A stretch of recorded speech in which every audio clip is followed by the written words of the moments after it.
Oh, Bungle. Hope you're doing well, and I hope you're having a great day. Today we are reviewing the Boomerang Mk.II, a premium aircraft that you can pick up for the Allies and the Pacific campaign.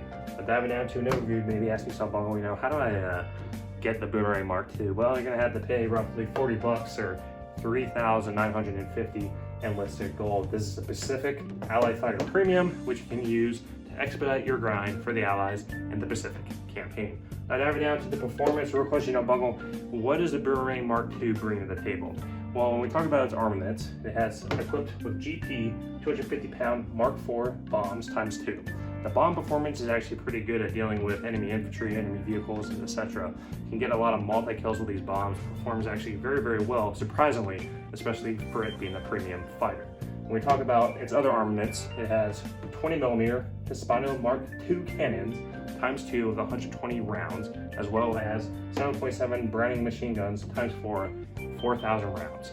When we talk about the primary armament, the 20mm Hispano cannons and the 7.7 Browning machine guns, these perform very, very well at dealing with enemy aircraft. So if you're dealing with enemy bombers being called in, dealing with enemy fighters in the area, they do really, really well at shredding enemy aircraft. When we talk about the maneuverability of the Boomerang Mk.II, maybe wondering, Bungle, is it as agile, let's say, as Zero? No, you're gonna lose a dogfight against a Japanese Zero. Japanese Zero is gonna be the most maneuverable aircraft in the Pacific, hands down. You're really not gonna win a turn fight against a Zero.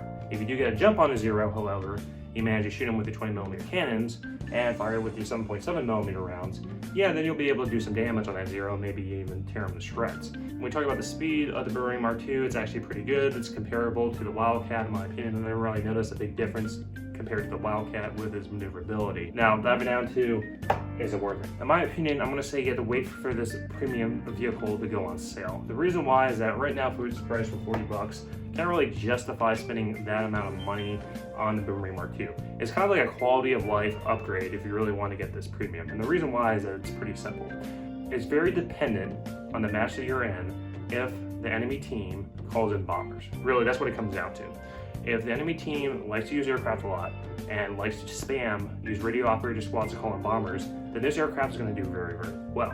The problem, however, that I have with the Pacific campaign, with basically the fighters in general, is that when the bombers are called in, you need to be taken off from the carrier ASAP. The Boomerang Mk.II does take off from a carrier like any other aircraft in the Pacific campaign. It's one of those enlisted nuances with different types of campaign. We've seen this in Stalingrad, and we're going to see it in the Pacific, where for whatever reason, it's a great idea to have the aircraft take off from the aircraft carrier and encourage players to go and land on the carrier to resupply, even though they can go back to the mid-air spawn and resupply there and come down. Honestly, I feel that the carrier mechanic is just kind of a nuance and really needs to be reworked in the way that, honestly, it should be like all other campaigns. You get an air spawn, you spawn from the air and you go down. The carrier can be there if you need a repair, but honestly, I'd rather go take off or be in the air already than taking off from a carrier, because the problem is, if you notice a bomber strike's being called in, you're gonna have to look at the map and identify if it's gonna be an allied bomber strike or an enemy bomber strike, because the game doesn't really tell you that. The one way to notice is that if you see a bunch of blue triangles, then it indicates, hey, there's an allied bomber strike incoming. If you see a bunch of red triangles in the distance, then you're like, okay, yeah, that's an enemy bomber. The thing is that you have to identify that ASAP, because it's really critical for you to go and switch into your squad and switch to the fighter squad, like the Boomerang squad, to take off your carrier to go and engage those bombers. The problem is that if you're waiting and you see the bombers coming, it's already too late, because by the time you take off the aircraft carrier and catch speed, the bombers are already going to be bombing the objective, already flying away to the out of boundary zone. So by the time you reach the bombers to intercept, you're really going to be at most shooting at least one down, maybe two, before the bombers just disappear out of the boundary. That's really a big issue with dealing with bombers, especially if this is going to be like a $40 premium and enlisted. The only best way to really do this is just be in the air constantly. So if bombers do get called in, you know where the bombers are coming from, you can intercept them very, very easily and get a bunch of kills, because killing bombers does give you a lot of kills. And in my opinion, it's a good thing that's this way, because it rewards players by actually playing fighters. I used to be very critical on fighters enlisted, especially premium fighters, where I thought they were a joke, a waste of money. But now with the introduction of bombers and all the campaigns and people calling them in, I kind of see that, yeah, the fighters are actually kind of useful, because when you shoot down a bomber, you get a lot of XP. And having a premium aircraft on top of that does get you a lot of XP from doing that. So in one way, I see that premium fighters are actually kind of useful.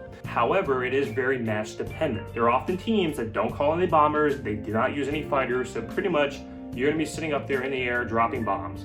And honestly, the bombs are okay, but honestly, the Dauntless does the Boomerang's job when it comes to ground pounding a lot better, right? Because the Dauntless is a dive bomber. It's there to go and dive bomb. So honestly, at the end of the day, I feel that the Boomerang is a great premium aircraft, great multi-role aircraft, but it's gonna be very dependent on the matches you're in. And honestly, if you're gonna wait for a sale for 20 bucks to pick it up, it's gonna be a way better investment than paying 40 bucks right now because it's very, very match dependent. It's also a quality of life upgrade because in those opportunities where you do manage to be in the air when the bombers are coming in, so you're able to intercept them, you do get a lot of XP from doing it. And there's enemy teams that use a lot of fighters, yeah, you do get a lot of XP from doing it. But in the matches where that doesn't happen, and to be honest with you, it's kind of a coin toss. It's really unpredictable if an enemy team is going to be using bombers or fighters or not, or attacking aircraft, which is really, really team dependent. I just have to say, you have to wait for a sale. You really do, because you're going to be paying 40 bucks, and then you're going to be seeing a lot of matches where you're not going to be really using this aircraft, and you'll be like, well, I'm out 40 bucks, bungle, like, thanks. So that's my bungle opinion, that's my bungle advice. So other than that, reach this point in the video, and if you're a possible subscriber, I hope today is the day that I earn your subscription. Have your sub and massive like button. It does help me with the YouTube algorithm. Return your sub, return your viewer, and let me know your thoughts. Other than that, I hope you all have a great day. Take care.